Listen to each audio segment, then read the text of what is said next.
andun yung struggle. Pero kung may tiyaga at ano ka, ang isang OFW, pasan pa at mararating kung anong goal ng pamilyang gusto. Hello po, ako po si Rudy Soriano, 51 years old, and na-hire po ako as a autobus mechanic.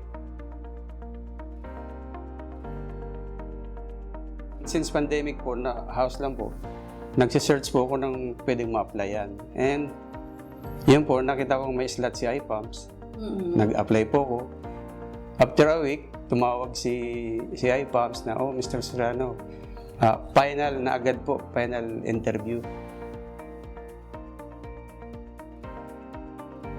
Sa una po, medyo struggle kasi unang-una yung temperature. Tama-tama, kasagsagan ng dating namin din. December, malamig na. Pero ando naman po yung full equip naman ibibigay ni employer yung mga gamit para kung sakali mang may trabaho sa labas, ay full metal gear naman po kami.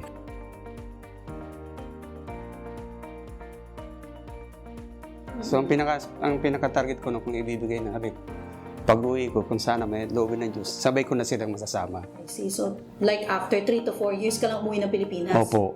Exactly 4 years and 3 months. 4 years and 3 months? Sa ngayon po, pag nandun po kami, yun, hanggat maaari po na yung magandang offer na maibigay sa kanila ng trabaho ng magiging employer, andun po ko susuporta sa kanila. And as long na happy sila, okay, mag-stay tayo din mga ama.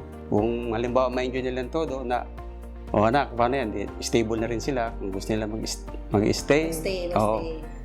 For sure, baka mag-stay rin, siyempre.